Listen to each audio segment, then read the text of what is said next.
Hey guys, American Trucker here. Hey, I'm delivering some empty storage containers here at that's the company that hauls a lot of their stuff, but that's not the name of the company. But anyways, I spent the night here last night. What I've come to find out in dry van is nobody wants to work like the refrigerated as far as 24 hours, open on weekends. And maybe that's why they're less grumpy. I have noticed that people in dry van, it seems like the receivers and the shippers seem to be in a lot better mood. It could be just me, but the security guards and the places where you check in and out of, it just seems like a lot different in dry van, or at least where I've been so far. And everywhere's been different, so it's not like it's a particular company or anything. But you know how it is if you work for Prime and you get that security guard that wanted to be a police officer, but he ended up being a security guard instead, but in his mind he's still a police officer. When you try to check in or whatever, you know what I'm talking about. And then that person where you check in, you know, she's bombarded with truckers coming in there and asking her when their load's gonna be ready, and you know, pressuring her, and she's stressed out and snaps at you. And then next thing you know, it was supposed to be done in an hour, and the next thing, 3 hours later, oh, we forgot your paperwork, I forgot to call you or something. That's as retaliation.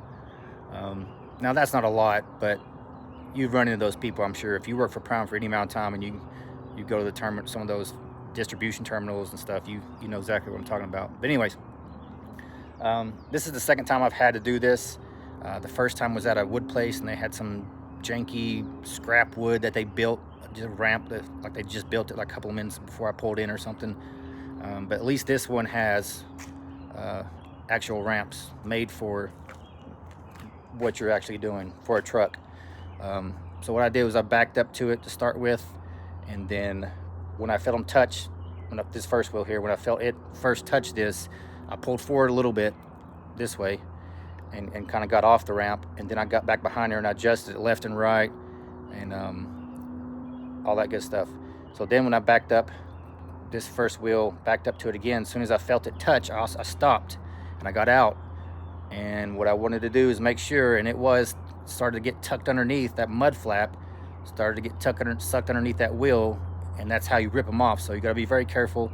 I know you don't use these in refrigerator, at least I never did. I've never seen them before, but if you're not doing refrigerator, you ever have to back up on some ramps, or for you new drivers, backing up to curbs, you'll get them here, and you'll get, if you're bobtail, just the same. Now I see a lot of people do it bobtail. They'll back all the way up to the curb, as far as they can go, and rip that sucker off. It'll get it. So I want to make sure that they didn't do that. So got out, fixed that. And then when this tire here, I backed up here, and whenever I felt it go up on there, not all the way on, but when I felt it first go all the way up on, I stopped. The middle of that tire was probably about right here, just barely, you know, on the ramp. And then I got out and I measured how much room I had left to go on the ramp, and then I made sure that I was going to hit the docks. If not, I would have got out. And these are light, they're aluminum. You could push these forward by hand, you know, this way or that way or left or right, and adjust them. But I wanted to make sure that I wasn't going to keep going off the back end here because I was too far away from the dock. So a little bit of work, not hard to do, just have to take your time. Everything in trucking, my advice would be take your time. Don't get in a hurry.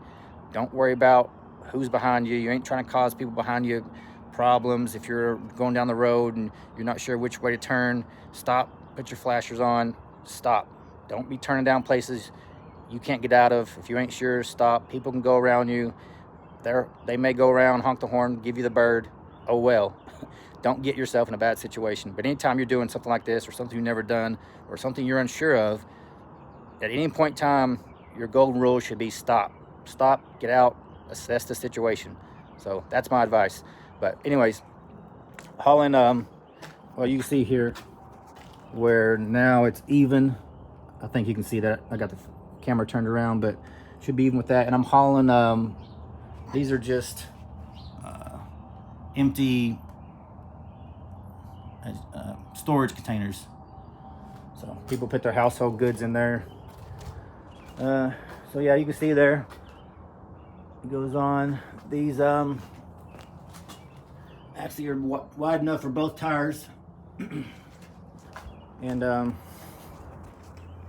yeah, that's it. That's the load for today. I'm in Brewster, New York, and then waiting for them to get to work so I can get this unloaded.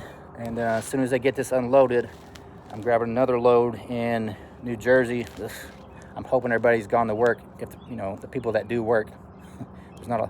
The good thing about truckers, a good thing I can say is there's less and less people. I'm trying to look at this positive. There's less and less people in this world or in this country that wanting to work anymore. They all want to stay home, play PlayStation, and live in their mom's basement and collect a check.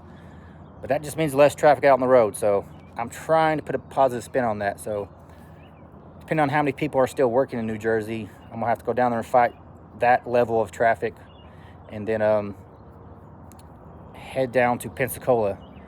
I drop one drop in Pensacola, and then same day I'll be dropping in New Orleans that afternoon, and then we'll go from there. But everything's going well. Truck's running good. The trailer that I had a couple issues with the first week is now doing well. No more issues out of it. And I've been out here since the middle of February. I'm gonna work through March, almost to the end of March, and then take a little bit of time off, go on vacation, and then I'll have a better assessment of my first 6 weeks doing dry van. Fuel 2 different ways. I'm getting better fuel mileage when I keep my foot out of it. And I say that because I don't have a governor on my truck no more. So I can go over 65, and I've been finding myself, the first week I was bad about it because I just got it taken off, and then I said, okay, getting back to fuel economy, and I brought it back down to driving 65, sometimes even 62 for the next week or so.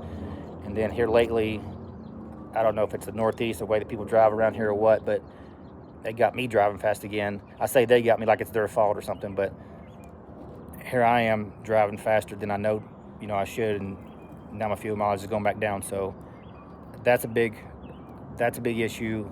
That's easily correctable. That's my issue that I can correct easily. I can do something about that. Just slow down, and I'm gonna go back to doing that. I'm spending too much money on fuel, not an astronomically amount. I'm making more money from the company that I'm working for now than Prime percentage-wise per load. So, but I still need to take advantage of that by not just making more money and then spending it out the tailpipe. If I'm gonna make more money, I also want to keep it the same as far as my miles per gallon whenever I was working at Prime, and I got pretty good there. I can actually get even better for the fact that all these loads, it seems like in box, are way lighter overall, I feel like, than at Prime. At Prime, I felt like I hauled a lot of 40,000 pound loads, sometimes 30, sometimes 20, every once in a while a lighter one than that. But I swear I seemed like every other load was like 40,000 pounds, 41, 42, 39, 37, 38. In box, I think I probably averaged 20,000 pounds. I've hauled one 46,000 pound, but that was the only one that was even 40,000 pounds. The rest of them been 35, 30, 20. This one here is 19. I've even hauled one that was 1,200 pounds. I paid like $2,000 for 700 miles or something like that, 600 miles. But anyways, so I get better fuel mileage because I have lighter loads. And running up here in the Northeast especially, it's like every time I turn around I'm going through West Virginia this past week, it feels like. But so the mountains aren't good, but I also don't get the fuel discounts that I got at Prime. So when I always say there's pros and cons for working at Prime, the fuel discounts are probably way overlooked until you come out here and do something like this on your own and don't have those discounts. So you're gonna be paying quite a bit more per gallon. I mean, probably 50 cents more if you're lucky per gallon. I know Prime got up to like 90 cents on the average, per gallon as long as you went to places in their fuel network, which were all your major places. And that's all I worried about before, is the Loves, the Pilots, Petros, TAs, all those, the major ones. Now I'm looking for those mom and pop little discount places somewhere that are used to drive by at Prime, and they used to be like 80 cents cheaper, 50 cents cheaper, and I used to see them and go, man, that's cheaper, but I get like 90 cents off if I go to, you know, the one at Love's or I can't even think now, Petro or Flying J or Pilot or whatever. So I knew, even though I had to pass up those signs, those places out of our network, I still was going to get that price probably better with Prime's discount. Now that discount's gone away, so I get a discount. I got to figure out exactly, get into numbers and ask the guy I work for, can you show me how much I'm getting off per gallon? Does it matter where? Get a list of the better places to go. I got to get that on lockdown quick. But so far what I've been doing is I've been hauling north and south, and I've been trying to fill up down south because that's definitely cheaper where I live at in Tennessee, and then run around up north, you know, and get just enough fuel to get back down south whenever I take my next load, and then fill back up down there again. So that's it. That's it so far.